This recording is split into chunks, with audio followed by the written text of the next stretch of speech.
There's still a lot we don't know, and there's been a lot of second guessing. The local sheriff, who's been doing a lot of media rounds, may have dropped the ball in the critical hours when Nancy was reported missing. The sheriff didn't get the surveillance plane in the air on Sunday morning.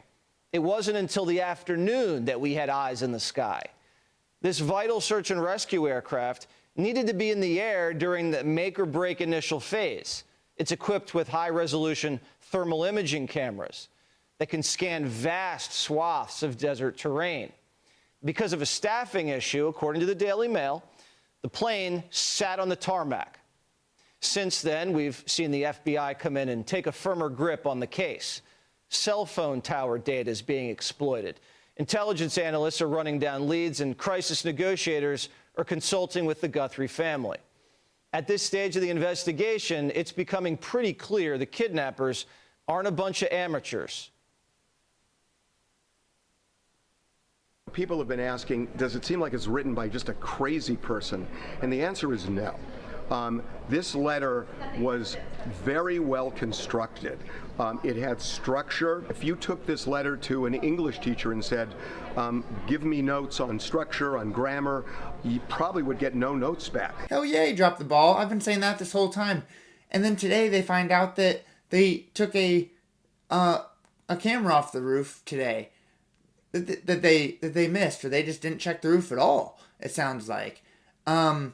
And, you know, whenever I heard Kash Patel several days ago saying that, you know, they have to respect that the locals are the lead, but, you know, we're here to help, it really had the indication like, hey, we could do it better. And I'm thinking, of course, they had already, the sheriff had already came out and said, we have nothing, know nothing. And yeah, that's where they were at. And it was just like, maybe you should let the FBI take the lead. Like, you guys don't know what you're doing. And then everybody waited so long to really address the ransom.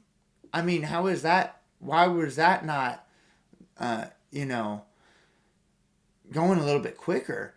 And then this whole thing that this guy's saying here, and they're pushing that a lot, that the guy that wrote the note is educated. Okay, first of all, these guys, so I've been a residential painter full-time for the last 8 years. The first 3 years I worked for another company, and then since then I've been on my own. But these people that work these jobs, they're not just fucking morons. They know how to write. They know how to spell. They know grammar. This is such a ridiculous insult. Like, okay, fine. So the person's not like, you know, completely uneducated to the point that they can't even talk. But it's like, gee whiz, dude.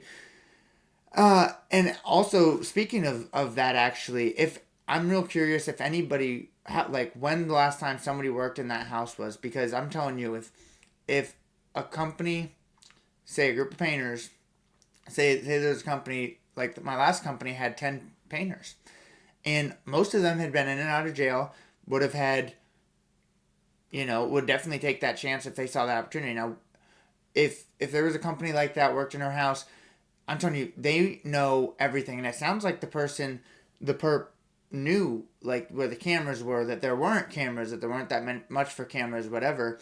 That's either basically family or construction worker people that worked in the house. Man, when you worked in the house, you know how to get in without being seen. You know everything, but you also know about the cameras, the doorbell camera, you know, like what they have and how good it is.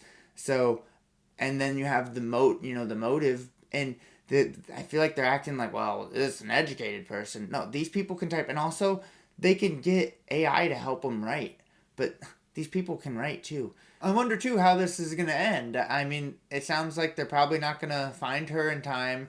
They're probably not going to get proof of life. It is really weird that they didn't get some sort of proof of life in this last one. Although, I mean, you can't really get a photo, but I guess it is kind of hard to get proof of life. But yeah, how do you think this is going to end? Do you think they're going to pay the ransom if they don't know? I mean, my advice would basically be to pay the ransom and hope for the best. But they've been saying that they're not going to pay the ransom if they don't get proof of life and something more. And so, do you think they're going to pay it or not pay it and just let them kill her? What do you think? But yeah, I'll cut it there. Please subscribe to the channel. Thanks for watching, and I'll see you on the next one. Take care.